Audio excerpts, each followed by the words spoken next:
Joining us now on Practical 365 is Victor King. Hi, Victor. Welcome to the show. Hi, how's it going? It is absolutely fantastic. It's a lovely hot day in the UK. Yeah, It's we don't have sunny that here. afternoon. So, for those that don't know, you tell us where you're from and what do you do? Yeah, I'm in Halifax, Nova Scotia, Canada. It's kind of overcast and chilly today, but I work at Quest. I'm a technical product manager for a security guardian, and my good friend Bastian has asked me to come on the show today and entertain some folks with stories and all kinds of wonderful ideas. And they will be entertained, I'm sure of it. So, what's a bit of your background then before you were a product manager? Sure. So I've been working in IT for over 30 years. I've been a professional computer guy since before I had a driver's license. Um, that's followed me through all kinds of stuff. I've worked for Fortune 100s and I've worked for not-for-profits and schools and small businesses, medium businesses, big business. I've seen a lot of things. I like to think that that's afforded me a fairly broad perspective on a lot of IT things. I started with Quest about 7 years ago. I moved into the support team and I started working with Change Auditor. From there, a couple of years later, I moved up to the R&D team as an escalation engineer, specifically working with Change Auditor. And then after a couple of years of solving the world's hardest problems, I ended up sticking my nose into something else, and I landed here with Security Guardian. So that's the game of the day.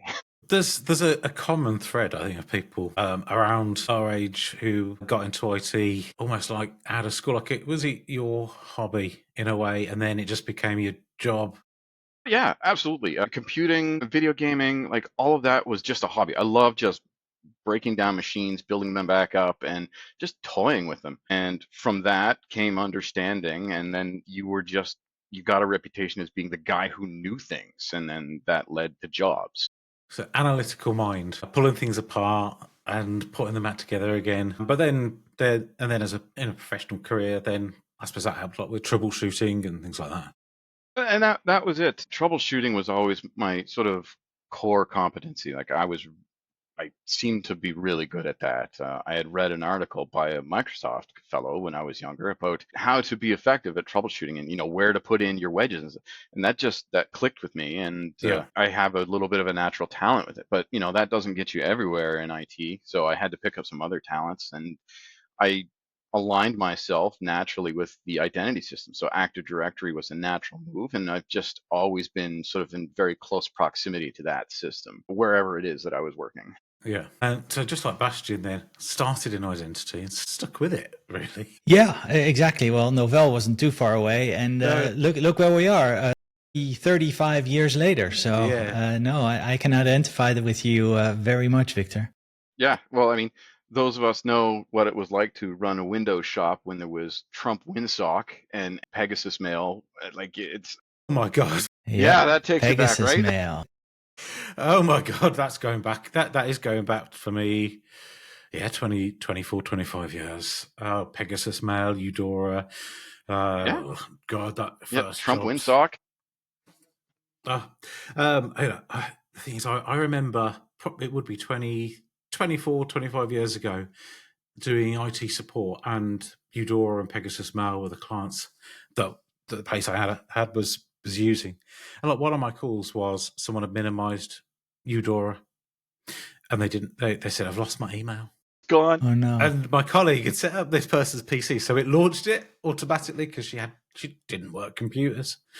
I sort of learned early on that there's people that could be really smart at loads of things and a genius in whatever area that. Because I worked at university, but they just don't know computers or don't want to know computers.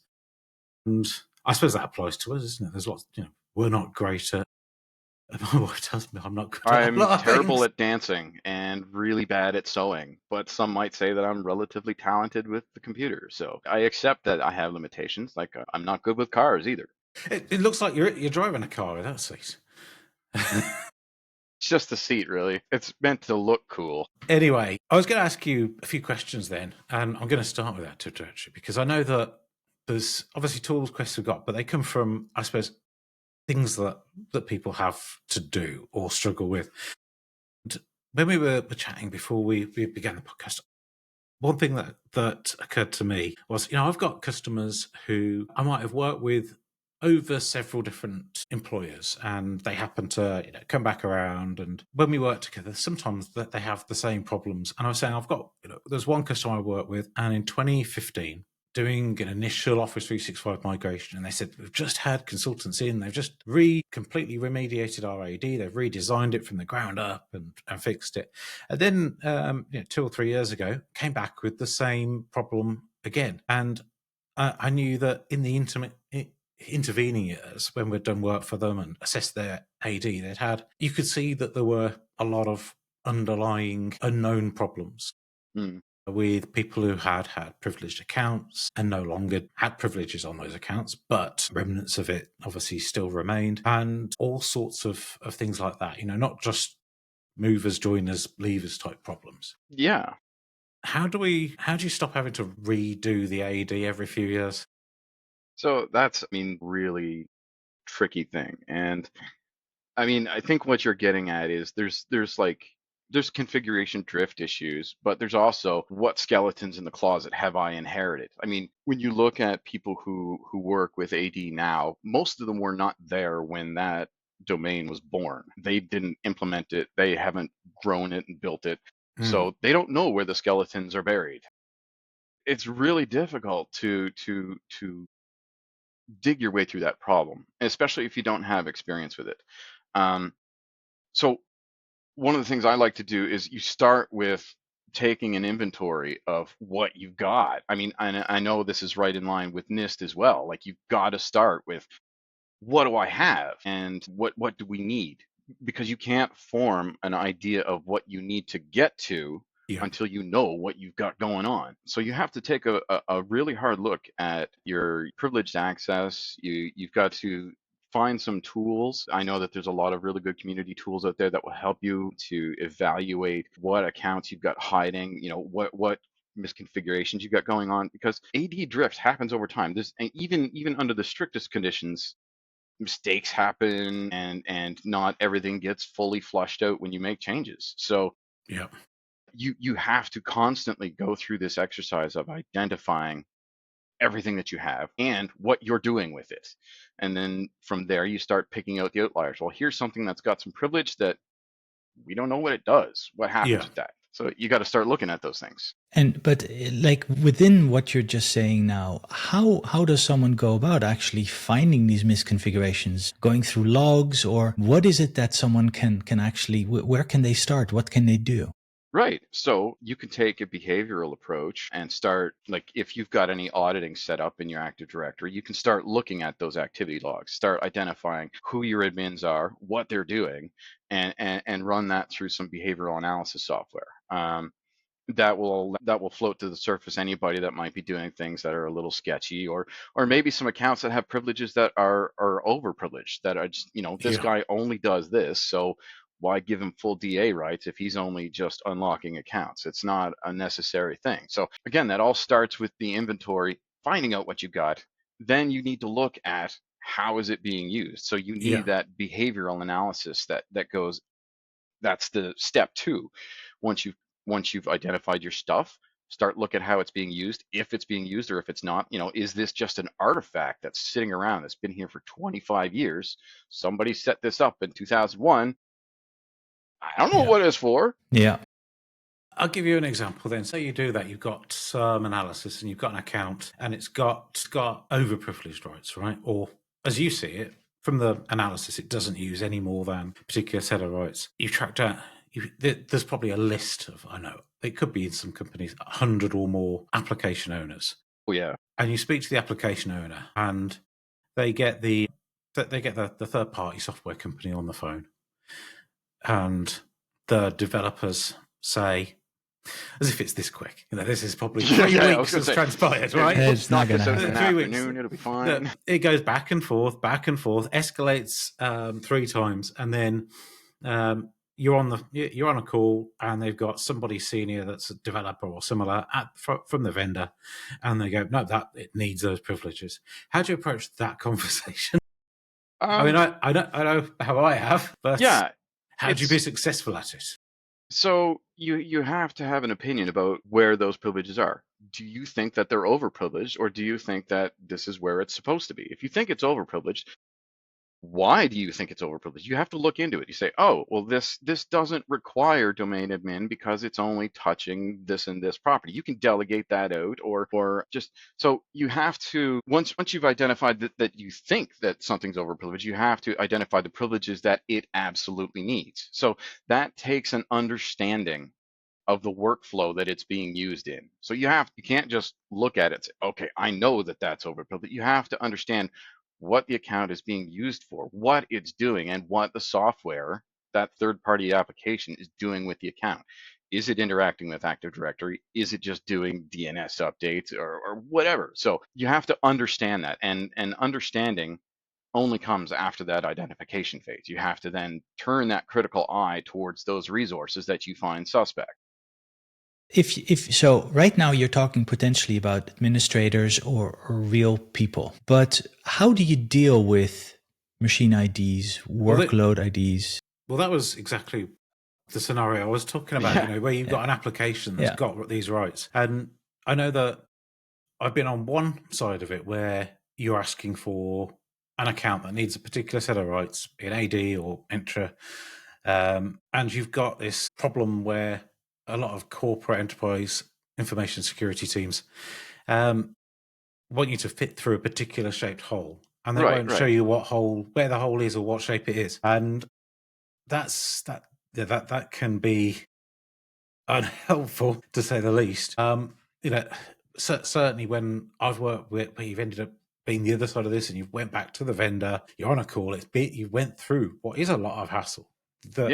You have to have a solution for them to say, well, if could your application work this way? Or if it's got, it appears to use this set of rights, why does it need the additional rights? What could it use? And might be that they go, well, when the user creates X, that's the point that it then uses some escalated rights. And there could be a cycle of going around a couple of times to get them to agree on something.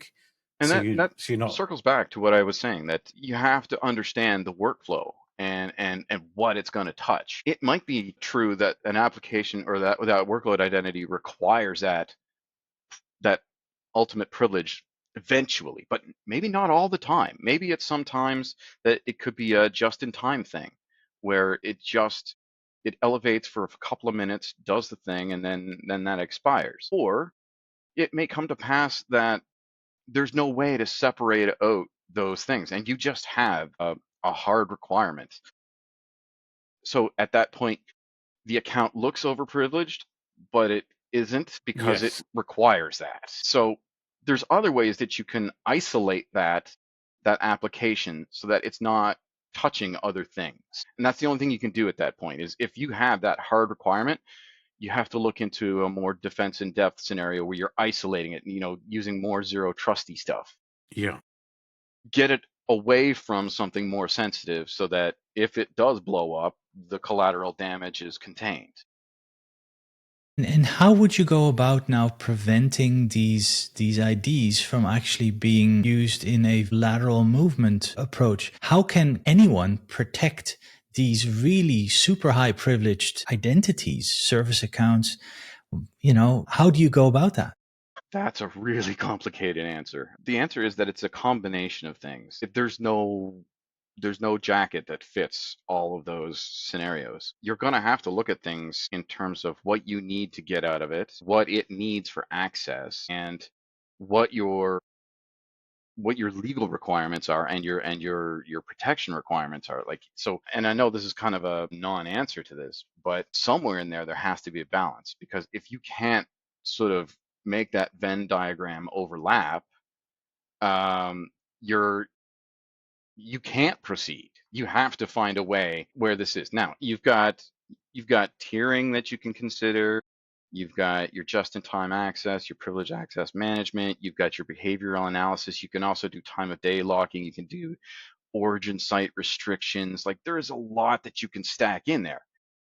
The good news is that all adds up. So it's an additive security measure. The bad news is it gets really complicated. And when you make a mistake, when things are complicated, that's where you have space for adversaries to get their toe in the door. And Exactly. so it's not enough to just sort of get something working.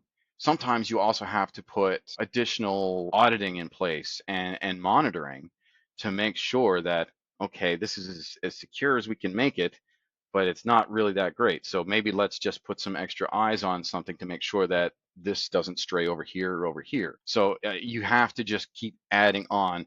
And it's a game of percents. So you're gonna have a hole, but you gotta engineer it so you slice a little bit off here and a little bit off here, and eventually you restrict that your risk surface, your attack surface.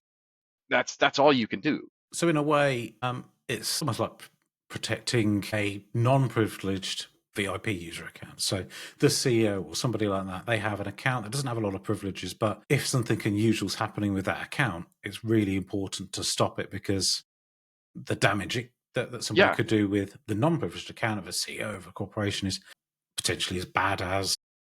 Yeah.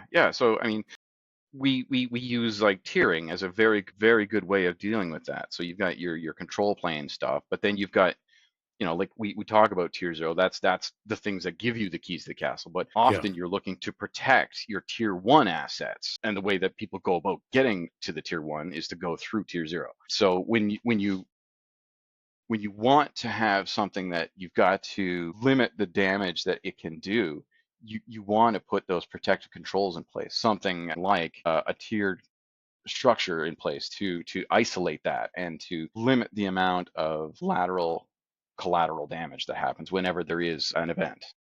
And I know some organizations have a multi-cloud strategy, so they might have AWS, Azure, GCP, but then they might have resources that work across those different clouds, or deployment pipelines that are using similar or the same set of accounts to deploy. That's something where often that there may well be Entra ID or similar used, Okta or something like that, but it could well be that AD is in the mix somewhere with accounts on-prem that are effectively being used to be able to manage that, especially in a hybrid scenario, an on-premises deployment as well, where there's a bit of a mix. And that sounds like you've got not all your eggs in one basket.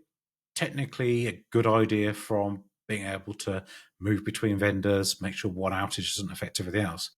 But it comes up time and time again that those kind of accounts can be a risk. Yeah, well, and you're absolutely right, because anytime you're taking efforts to separate your resources, and as soon as you stitch that all back together with a single identity or a series of identities that can cross those barriers, you're reintroducing that risk. And so you've done the work, you've spent the money, you've separated your resources, and now you just tied them all back together.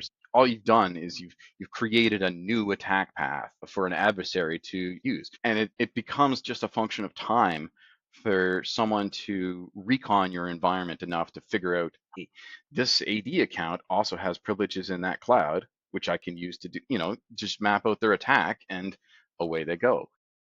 It's a recon thing. So you have to be very strict about separating those resources if you're going to do that.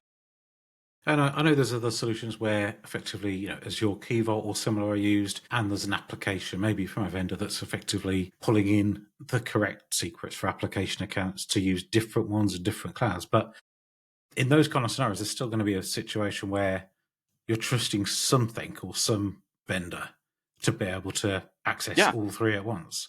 That's always the case. You're always going to have some point of trust, and it's either going to be a vendor or a series of bodies in your environment. Somebody's going to have some keys, be it a janitor or the night guy. Somebody's got keys to give them access to all these places, or access to the other places that the keys are stored, whatever.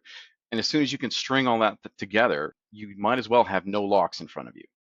So the phrase, I suppose, that people use when we're thinking about a vendor has a solution that is often used as the gateway to be able to access multiple cloud services. So someone's went and they followed best practices with security, but they're trusting this one vendor, and then it's a supply chain attack potentially or similar.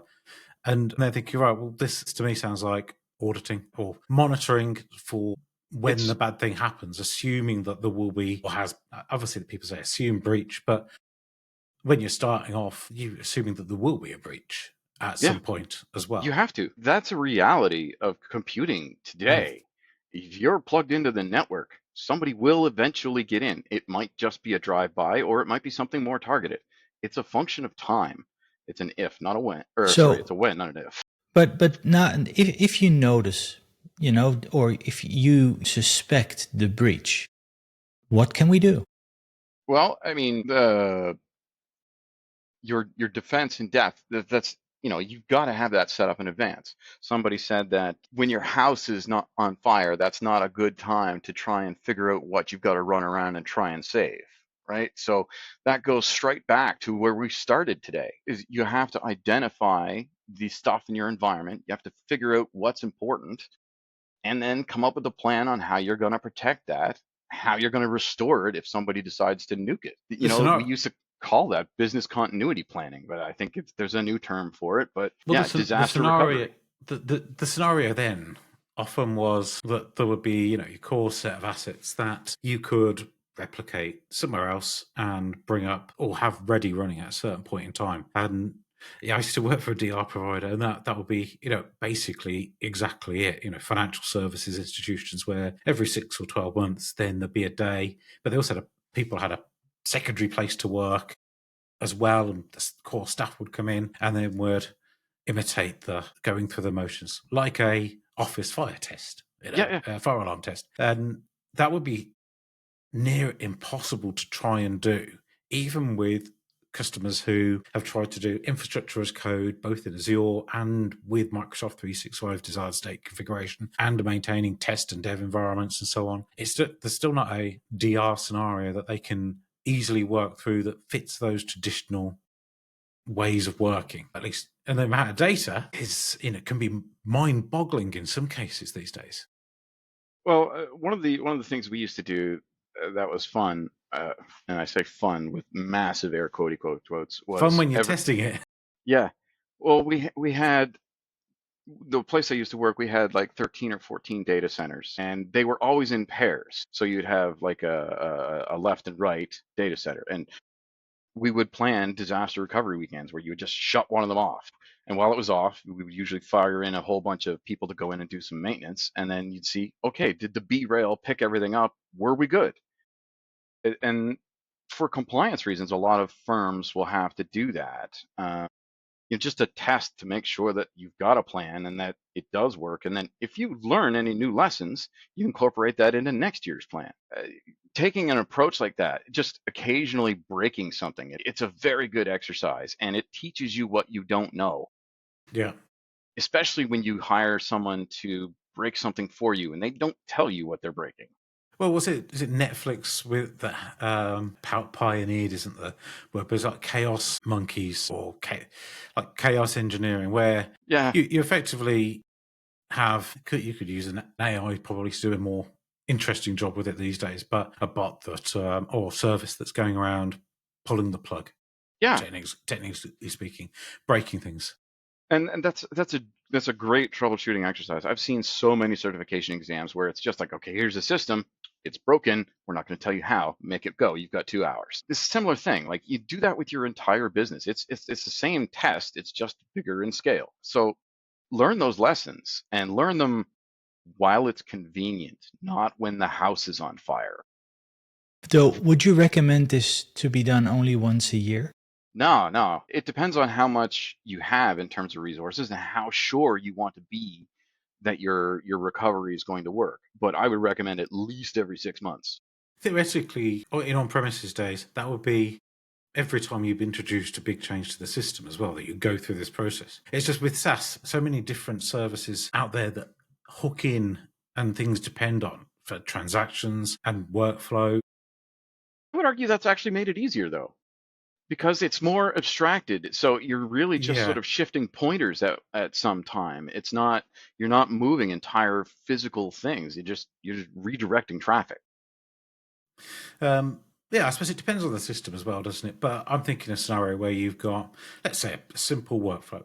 Let's bring it to something straightforward. So a Logic app or in Azure or similar, and you bring or there's a process that's initiated on premises that's a regular thing that you'd have to take it out of the whole testing phase, or you'd have to have a separate cloud and set of credentials Well, I to mean, keep testing those I would argue services and not. processes.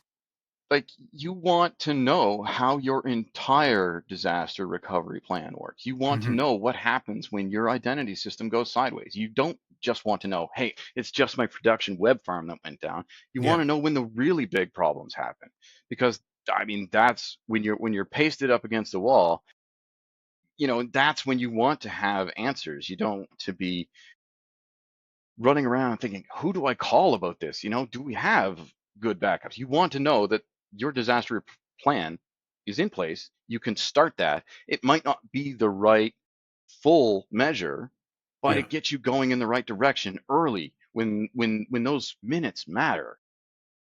And there's, obviously some famous stories of big, large multinational companies, shipping companies. I won't name any names because everyone knows who they are. But yeah, you read some of the stories about loss of identity and how amazing it was that they went to an office in Africa and found a hard drive, and that just sounds like the sort of story that you don't want to be telling anybody. Well, because if even if you were new to the organization, if you hadn't been screaming about the fact that this could be a scenario. I've been working with customers for a long time, and they've been having ransomware proof backup solutions for their core systems for well over a decade.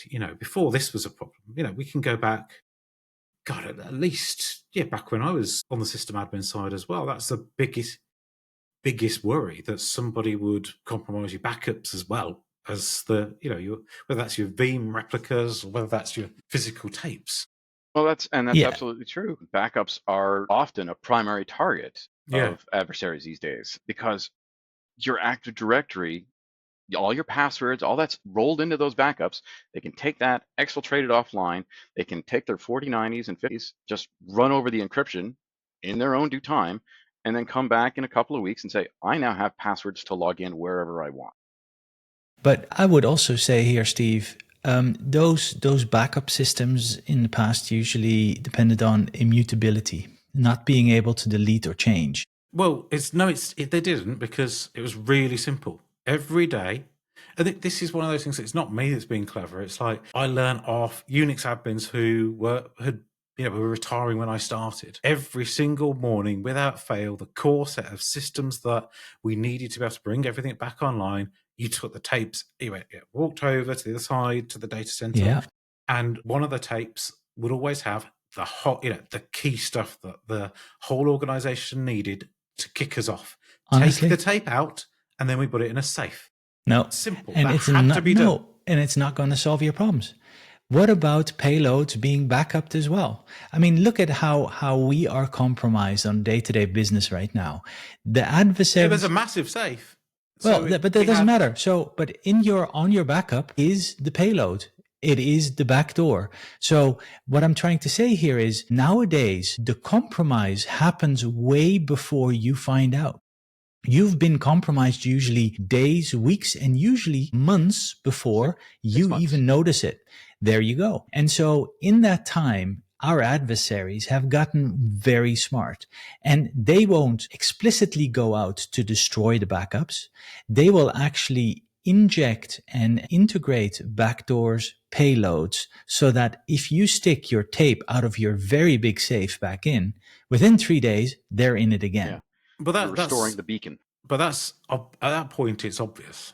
At that point, if you haven't got the expertise internally, you've got external help, and it's probably also at that point that you've restored this to a test environment, and then you're analyzing what's going to happen.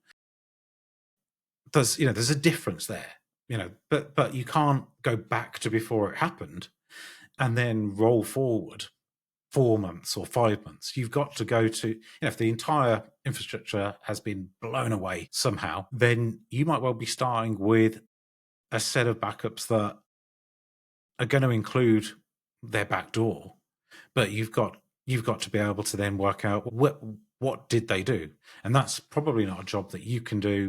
No, you need someone that really goes into the forensics, and that but I'm saying that it's not as if there hasn't been ways to avoid the worst from happening or to get back to a reasonable state. It's just being able to monitor and audit through logs for, at that point, I think there's an organization, 20, 30,000 users. No way could we look through audit logs to understand what people were doing. Because I remember as Splunk first came out and we looked at it, and it was a free product, and we were like, yay, this is brilliant. Okay, it's not, that doesn't solve my problem. I still am just trawling through an endless amass of logs. I can't, I couldn't look through the logs. Christmas Day was the one point when I was on call where I could look through things and see things happening in real time because no one was using, because nobody else was there. There was still stuff happening, but that was the only point that I could stand any chance of understanding what was happening on the whole that day. Yeah, and that's a very real thing. One of the places I worked, I would get 1,500 to 1,900 emails a day just about the infrastructure. And that's a lot of information to try and digest at a glance. Was that the day after you implemented System Center Config Manager or SMS? Yeah, well, when you've got like 13,000 to 15,000 servers, like you have to have some way to deal with the work that you need to do every day, that you have to be able to digest that audit material. You need to be able to digest the change logs. And then you've also got to deal with your new incidents that are coming up as well. So you've got environment improvement, fixes, and then you've got the security stuff as well. And if you don't have a mechanism that will allow you to sieve through or filter that massive pile of data for the small little blips of signal in the big pile of noise, you're screwed. And it's the same thing with backing up and restoring. Like if you've got more resources than you can physically touch in a day, you have to have a plan for that, because you can't just walk down the line and do it by hand. You have to have some measure of automation, some machine helping you somewhere with those resources, because time is not on your side ever. No. Always the worst situations to be in. I know that we're running out of time now, so I'll hand over. Bastian, do you have any final questions? No, basically, Victor, you hit a couple of very good points. That recommendations to have auditing systems in place is key to actually finding out what is happening with your environment. Any final words as into being able to potentially lock certain things from happening? Know that you are one of the people within our organization that looks at that and tries to find solutions for customers that have challenges. As a final recommendation or best practice from your side, Victor, what would you recommend?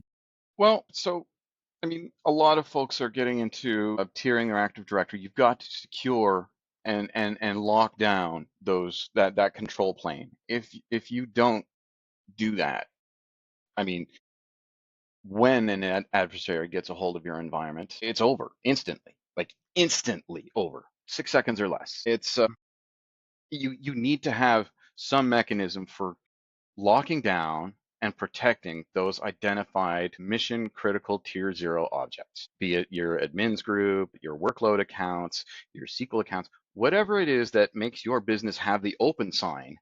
You've got to protect that. You have to lock it down, whether that's using a third-party tool that will sit on top of Active Directory that will deny changes that aren't scheduled, or something that rolls back changes that aren't scheduled.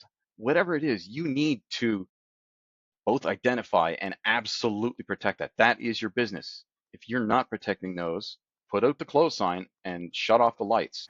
Yeah, it's that dire, isn't it? Yeah. But that's true. I mean, I can go back probably maybe 20 years, and there's always those scenarios where you need a decent tool to undo changes that are really difficult to do by hand or with Microsoft support's help.